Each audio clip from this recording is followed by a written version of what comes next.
Hey guys, welcome back. Paolo here again. And today's book of choice is Essentialism, the disciplined pursuit of less. So, a lot of people make the mistake of trying to do everything all at once. And in effect, they tend to become tired, burnt out, or being less productive than they wish to be. So, in this book, we discuss the different tricks, techniques, and mindset on how you can shift from trying to do everything all at once to a more rather than get a lot of things done, getting the right things done. So, as usual, I have my five key takeaways. Starting with the first key takeaway, the productivity is not about the person who gets the most things done, but rather the one who was able to get the right things done and bring you closer towards achieving your goal. So, a lot of people fall into this productivity trap wherein they equate being busy to being productive. Well, in fact, the essentialist way is the ability to separate the essential tasks to the non essential tasks.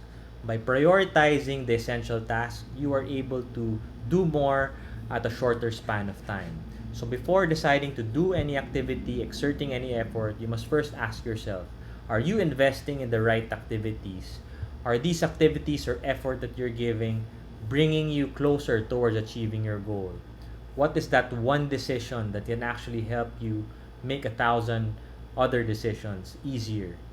And if you were only to be excellent, truly excellent in one thing, what would that be? By separating the non essential and essential things, you're able to think clearly and actually prioritize your day and prioritizing on delivering those essential things. In fact, you become more productive and you spend your day more efficiently. One of the powerful lessons of the book is live by design, not by default. Unless we prioritize our life, someone else will. So the essentialists realize that unless they have the intention and block specific time within their calendar to do that specific task, there's a huge chance for them being randomized by the people around them, by their superiors, and so on. So the essentialists avoid getting randomized by carving out specific time blocks to do that specific activity.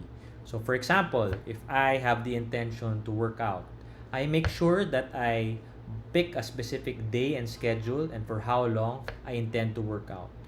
By doing so, I'm able to avoid randomness and treat those time blocks with respect and actually make good on my intention or promise.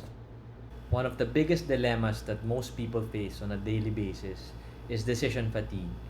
In order to help people make decisions, the essentialists have this rule called the 90% rule.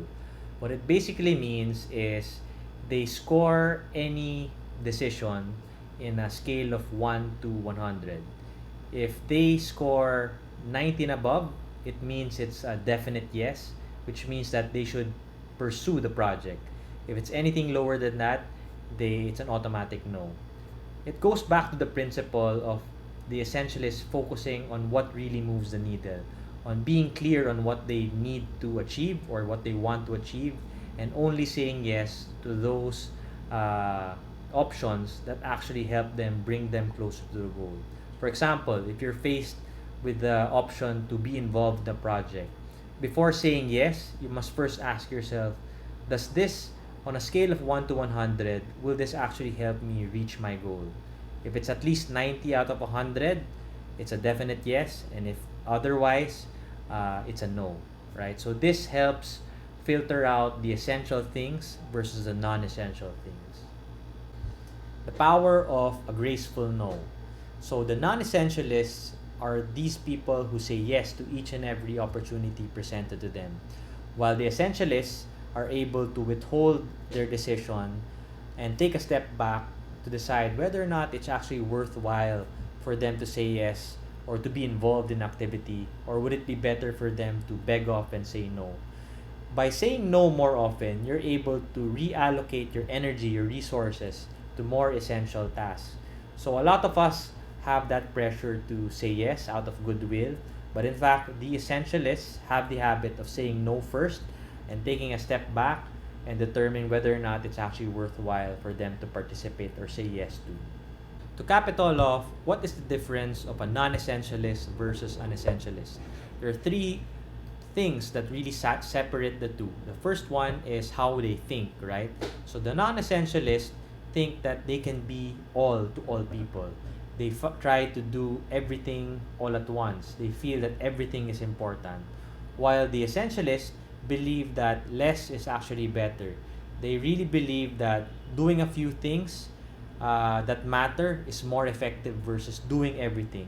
They realize that committing to doing one thing has a certain trade-off and realizing the value of these trade-offs. The second one is the things that they do. So non-essentialists have the undisciplined pursuit of doing more. They are very reactive. They say yes to every opportunity presented to them. On the other hand, the essentialists have a disciplined pursuit of doing less, right? Before saying yes, they take a pause, step back, and really understand, does this activity actually bring me closer towards achieving my goal? They're unafraid to say no to things that are unessential and only saying yes to those essential stuff. And lastly is, what do they get, right? Because of saying yes to multiple things, the non-essentialists tend to overstretch themselves, right? They work too much, they feel overwhelmed and exhausted. On the other hand, the essentialists, since they pick their battles, they feel more in control. They are able to get the right things done and actually become more productive. So in essence, those are the differences between the non-essentialist and the essentialist. And with that, thanks for tuning in. Again, those are my 5 key takeaways from the book Essentialism. Hope you learned a lot.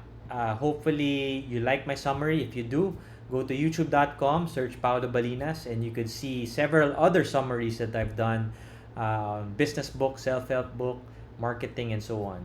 I try to do one summary a week every Sunday. So hopefully you enjoyed. See you again next week. Thank you.